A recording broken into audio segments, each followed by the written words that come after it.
verso 1 somente.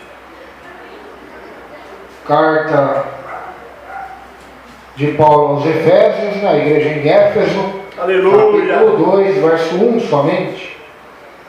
Então tem Atos dos Apóstolos, carta aos Romanos, 1ª e 2ª aos Coríntios, Gálatas, depois de Gálatas, Efésios. Fica antes de Filipenses. Efésios, capítulo 2, verso 1. Diz assim a palavra de Deus. Carta aos Efésios, capítulo 2, verso 1. Ele vos deu vida, estando vós mortos nos vossos delitos e pecados. Ele vos deu vida, estando vós mortos nos vossos delitos e pecados. Ele vos deu vida, estando vós mortos nos vossos delitos e pecados. Ele nos deu vida, estando vós mortos nos delitos e nos vossos pecados. Amém? Amém. Vida e morte. Você vai numa maternidade, talvez um filho dos irmãos, ou um filho, filha minha, ou até mesmo meus próprios filhos, ou dos nossos irmãos, ou parentes, ou até amigos. E na maternidade, quando nasce uma criança, é alegria, né? Porque está nascendo uma vida. Agora você vai num velório, onde perdeu algum ente querido, algum amigo, ou alguém conhecido, lá é um lugar de tristeza, porque é morte, né? Então nós vemos a grande diferença entre a vida e a morte. Está no hospital com um câncer, com uma doença terrível, e morre, tristeza. Agora de repente Deus cura, ou até mesmo pela medicina consegue aliviar e trazer a cura àquela doença. A alegria da família, né? Por causa da vida. Então nós vemos aqui a palavra vida e a palavra morte nesse versículo de número 1. Só que a palavra vida e morte que está dizendo aqui não está se referindo à vida carnal, a qual eu acabei de dizer. A vida que nasce na maternidade, ou a morte de alguém que morre, vai para um velório, para um enterro, né? Ou para um cemitério. Mas essa vida a qual o texto está se referindo é muito maior na sua proporção e no seu tempo do que essa vida material, terrena, a qual nós vivemos. Pois essa vida e essa morte a qual o texto se refere, glórias a Deus, o tempo deles aleluia, é ilimitado, é eterno, ou seja, o tempo da vida de uma alma, de um espírito, o tempo de vida é eterno. O tempo da vida material, 50 anos, 60, 70, 80 anos, 100 anos, varia de acordo com cada pessoa, mas o tempo da vida material é curto. Mas a vida, no sentido que o texto está dizendo aqui, é a vida espiritual, é a vida invisível, podemos dizer assim, porque ninguém vê. Porque se o ser humano visse, não haveria nenhuma igreja vazia dessa terra. Não haveria. Não haveria um incrédulo nesse mundo, um ateu nesse mundo, se o ser humano tivesse a oportunidade de enxergar a vida que existe após a morte. Amém. O inferno, o céu. Se nós conseguíssemos enxergar aqui, eu vou tirar o espírito e a alma do pastor José e colocar do lado dele. Eu vou tirar o espírito e a alma da irmã Maria e colocar do lado dela. Se nós conseguíssemos enxergar dessa forma, né? Não haveria incrédulo, não haveria ateu, não haveria zombador do Evangelho, nem da cruz, nem dos seguidores do Eterno. Porque esta vida e esta morte a qual o apóstolo está se referindo é algo que as pessoas não dão valor, não enxergam, não buscam, porque não veem, né? Ou acham que não existe, ou acham que é história de fanáticos, ou de um livro antigo escrito pelo homem, como muitos pensam. Mas esse texto, este versículo se resume a tudo, ao centro da palavra de Deus, pois nos mostra o porquê de Cristo ter vindo à terra, o porquê de Cristo ter morrido na cruz, depois ressuscitado, depois de 40 dias ser assunto aos céus e ter enviado o Espírito até a terra, o Espírito Santo. Este versículo nos mostra o porquê de tudo isso, né? Nos mostra a consequência do pecado. A consequência do pecado é a morte. Lá na carta aos Romanos, Paulo vai dizer: o preço do pecado é a morte. É a morte, é o salário do pecado.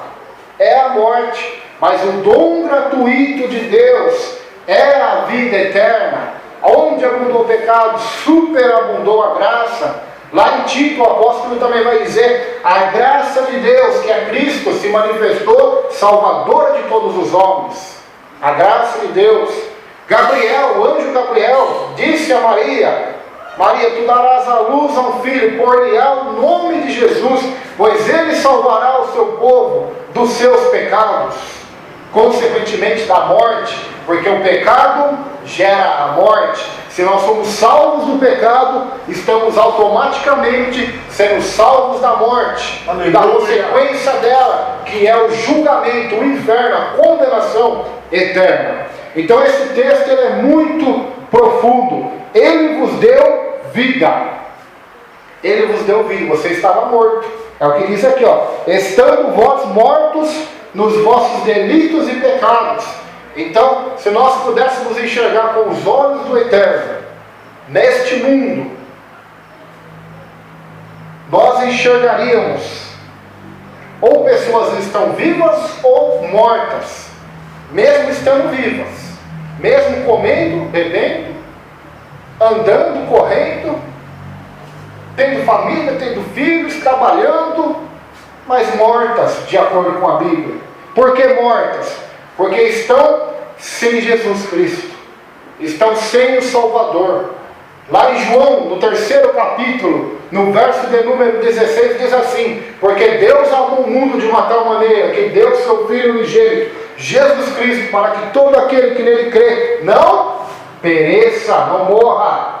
Mas não está falando de uma morte física, morte espiritual, mas tem a vida eterna, porque Deus enviou o seu Filho ao mundo, não para condenar o mundo, mas para salvar o mundo. De fato, quem nele crê, estará salvo, mas quem não crer nele, já está condenado. Está lá, João capítulo 3, versos 16 e 17, está escrito lá: quem nele crê está salvo, quem nele não crer, já está condenado, ou seja, já é um morto. Morto espiritualmente. Aleluia. Então, se nós pudéssemos enxergar com os olhos de Deus as deformidades que o pecado causa no espírito e na alma, a sujeira, seria como se você estivesse assistindo um filme. Podemos usar este exemplo, né? Não sei se você já viu um filme de zumbi, que são aqueles mortos-vivos que andam. Você veria mais ou menos dessa forma, espiritualmente falando. Pessoas que estão vivas, mas estão mortas. Mortas na sujeira do pecado. Por isso a Bíblia diz: ele vos deu vida, estando vós mortos nos vossos delitos e pecados. Então, não foi você que se salvou, né? Eu me salvei. Eu vim na igreja e me salvei, me purifiquei, me lavei, né? Eu estava morto, mas de alguma forma eu apliquei em mim mesmo a vida eterna. Não. Você estava morto. O morto pode fazer alguma coisa, pastor? Não. Não, está morto, está no caixão, está no velório.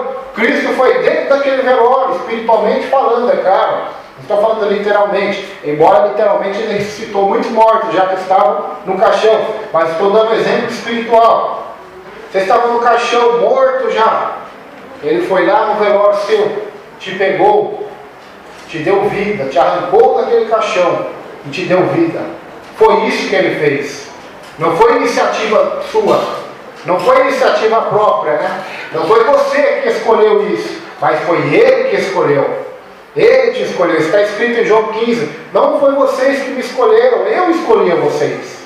Isso já é para quebrar o nosso orgulho, né? Da gente achar que é nós que escolhemos a Deus, que é nós que buscamos a Deus por nossa livre e espontânea vontade, ou porque somos bons ou fortes. Não, é porque o Espírito, é porque Ele nos escolheu, Ele nos apontou primeiro, Ele tocou em nosso coração, Ele tocou em nossa mente. Mesmo nós estando mortos, Ele nos deu a vida. Jesus Cristo morreu na cruz. Não foi para realizar os nossos sonhos, foi para salvar-nos dos pecados. Ele não morreu pelos teus sonhos, Ele morreu pelos teus pecados. Ele não morreu pelo teu sonho de ter uma casa própria, de ter um carro zero, ou de ter uma boa esposa, bons filhos, ou um bom marido, ou um bom emprego, ou uma boa igreja, ou ser um grande pregador. Não, Ele não morreu por isso. Ele morreu pelos nossos pecados.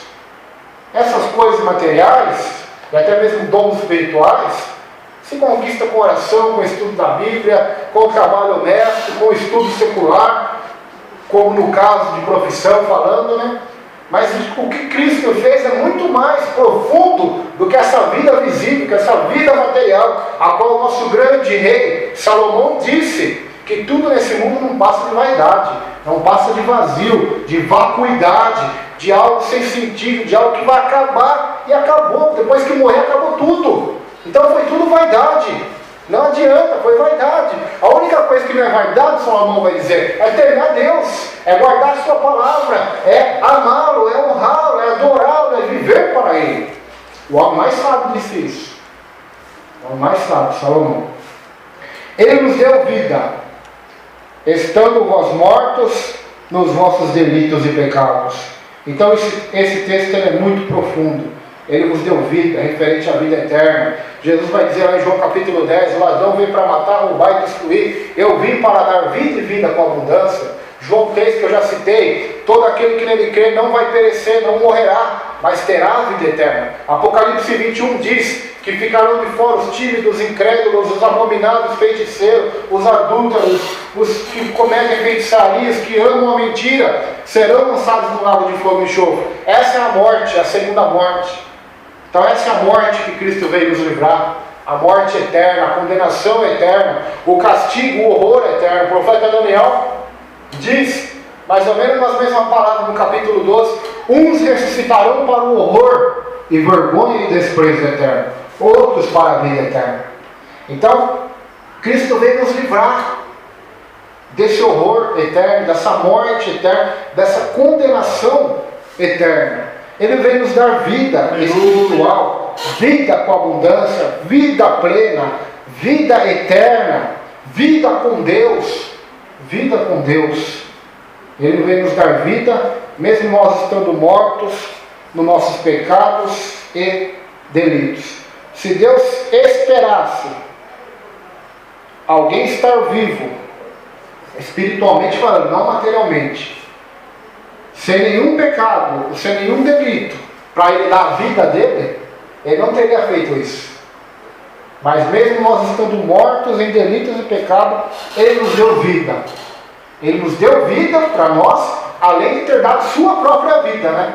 Ele deu sua vida na cruz, depois a tomou de volta e depois nos deu a vida eterna, através daquela morte, daquele sacrifício expiatório na cruz do Calvário.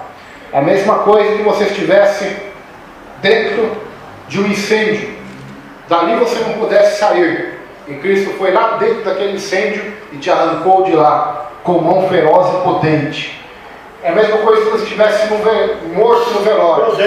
Estava ali o seu corpo, agora eu falo fisicamente, estava ali seu corpo, só o seu espírito estava ao lado ali, você não partiu ainda para o juízo. Porque tem gente que diz que quando morre, o espírito fica um pouco ainda do lado do corpo. Então vamos imaginar que ele estava ali do lado do corpo, e de repente Cristo foi lá, tocou no seu coração e disse, espírito e alma, volte para o corpo. E voltou e você viveu. Foi isso que Ele fez. Foi isso que Jesus fez. Nós estávamos mortos em delitos e pecados. Está falando no plural. Ou seja, é muitos pecados que nós cometemos, muitos delitos. O que é um delito? Né? Se você falar delito hoje, a primeira coisa que as pessoas lembram é no sentido de crime, né? Delito é roubar, é cometer algum crime que vai contra a lei. E é isso que é delito, é cometemos crimes contra a lei. Que lei? A lei do homem, a lei brasileira, Código Penal, a lei dos direitos humanos? Não, a lei de Deus, a palavra de Deus. Delitos e pecados contra a palavra de Deus. Mas mesmo assim, Deus nos deu a vida, e a vida com abundância. E tudo isso através do Salvador, de Jesus Cristo de Nazaré. Termina essa mensagem com o versículo 5, com o versículo 4 e 5. Aleluia. Mas Deus, sendo rico em misericórdia, por causa do grande amor com que nos amou, estando nós mortos em nossos delitos, nos deu vida juntamente com Cristo. Pela graça sois salvos. Então isso é maravilhoso, né? Deus sendo rico em misericórdia. Graças a Deus que Deus é rico em misericórdia.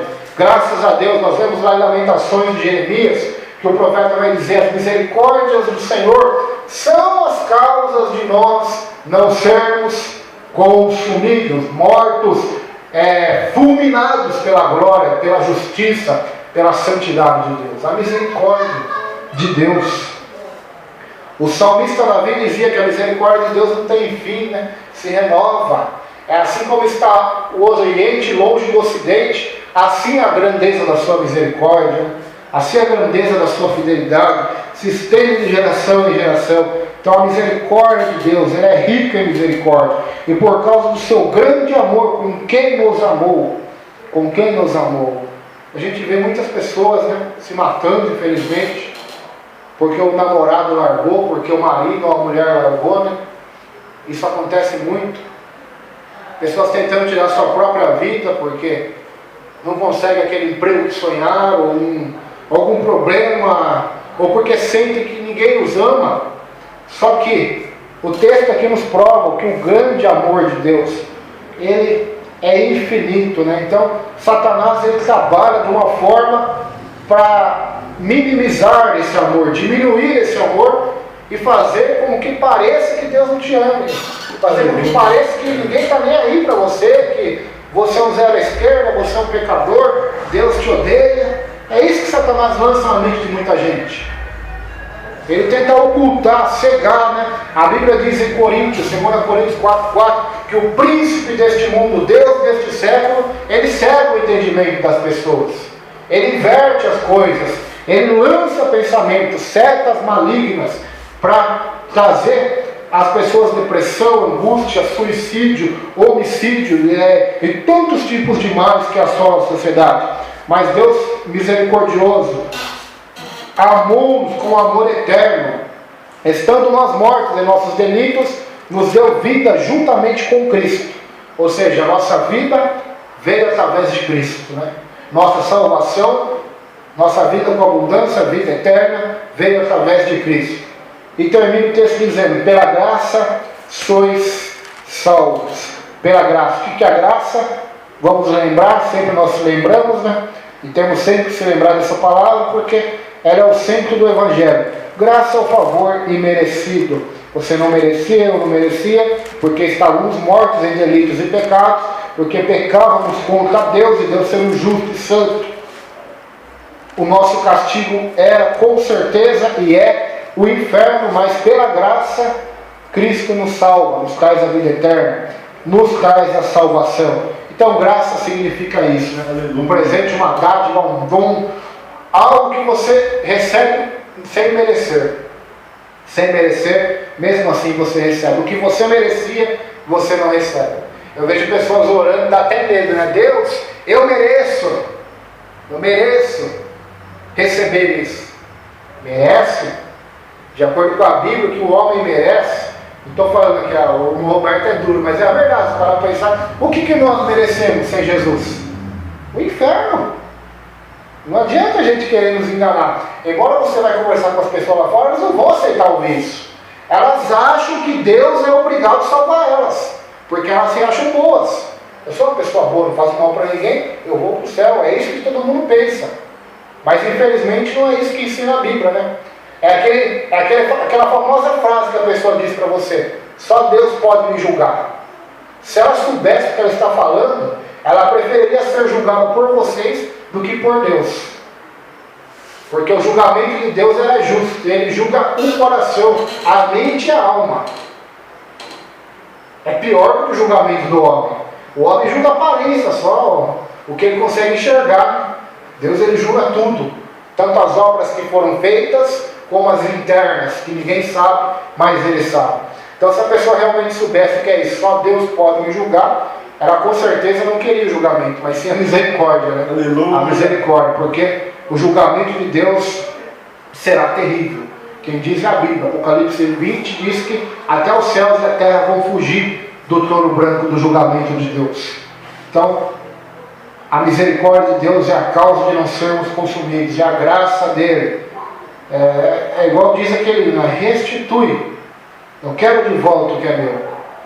Mas se a gente vê o que era nosso antes de conhecer Jesus, o pecado, a destruição, a vergonha, a miséria, a rebelião, a desobediência contra Deus, nós vamos querer de volta isso? Não. Nós queremos tão somente o que Deus quer para nós, que é a salvação e a vida eterna. Eu mereço, Deus, eu mereço receber essa bênção. Será que nós merecemos? Se Deus nos tratasse como nós merecemos, com certeza seria difícil, né? Mas Deus nos trata através da sua graça, da sua grandeza e da sua misericórdia. Ah, Senhor, eu sou uma pessoa boa, por que eu sofro? Por que as pessoas boas sofrem? Isso só aconteceu uma vez em toda a história do mundo. Não foi com Jó, não foi com Daniel, não foi com Abraão, nem com Moisés, foi com Jesus. A única pessoa boa que sofreu. Por que as pessoas boas sofrem? O resto, nós sofremos porque somos maus, pecadores. Amém. É o que ensina a Bíblia, não é eu que estou inventando nada. Todos pecaram e estão destituídos da glória de Deus. Não há um justo sequer na face da terra, de acordo com a Bíblia. Então, toda a nossa justiça, como nós ensinamos ontem, se não estiverem baseadas na fé, são capo de imundícia. Todas as nossas obras. Então, o que a palavra de Deus ensina é isso. Ah, por que as pessoas boas sofrem? Por que eu sofro? Eu não mereço sofrer. Será? O pouco sofrimento que nós temos é a misericórdia de Deus ainda operando. Porque se fôssemos sofrer na medida em que pecamos, com certeza, não haveria ninguém vivo na terra. Se Deus fosse fazer assim, ó, eu vou manifestar tribulação, provação, perseguição, luta, conforme a medida do pecado de cada um. Então, multiplique o seu sofrimento, a sua luta, por 1 milhão de vezes mais. É isso que daria. Então, até mesmo o nosso sofrimento impera a misericórdia de Deus, a graça de Deus, para não permitir sofrer além do que podemos suportar. Porque se vier tudo de uma vez só, ninguém suporta. Então, tudo é operação da graça de Deus, da vontade de Deus. Enquanto Cristo ensinou, quando vocês orarem, peça para fazer a vontade de Deus. Os pregadores de hoje, infelizmente, equivocados na televisão, nas igrejas que imitam os da televisão, você tem que determinar, você tem que exigir, você tem que escolher, é a sua vontade, praticamente isso que eles falam. Não é o que Jesus ensinou, não é o que a palavra de Deus ensinou. Quando Jesus diz, pedireis em meu nome tudo quanto vocês desejarem, ele está dizendo que vocês vão pedir para a sua carne. Porque Tiago vai dizer, vocês pedem em nome de Jesus, mas não vão receber, porque pedem mal, pedem para vocês, para esbanjar na vossa carne. Então quando Jesus fala, tudo que pedir em meu nome, primeiramente vocês estudam o que é o nome de Jesus. Se o pastor Josué chamaria assinar um documento, um contrato, o que significa? Que você concorda com aquilo, não é? Você colocou seu nome ali, não foi? Você concorda com aquilo. Representa praticamente a sua pessoa, o seu caráter, a sua personalidade. Então o nome de Jesus representa quem é Jesus. Não é um amuleto mágico. Não é uma fórmula mágica de receber benefícios. Mas o nome de Jesus representa quem ele é. Jesus é santo, ele é bom, ele buscou primeiramente o reino de Deus, fez a vontade do Pai. Então como que eu vou pedir o nome dele, que representa ele mesmo? Uma coisa que é para o mundo, para a minha glória, para a minha carne, ou é uma coisa contrária ao que ele ensinou? Como que eu vou pedir em nome dele? É o que é contra o que ele ensinou. Em nome de Jesus, Senhor, faz justiça, julga aquela pessoa que me ofendeu. Se o Jesus da Bíblia perdoava os inimigos, então é uma oração inútil, né? É uma feitiçaria somente. O nome de Jesus representa quem ele é, e ele é Deus. Vamos entrar na palavra da Santa Ceia.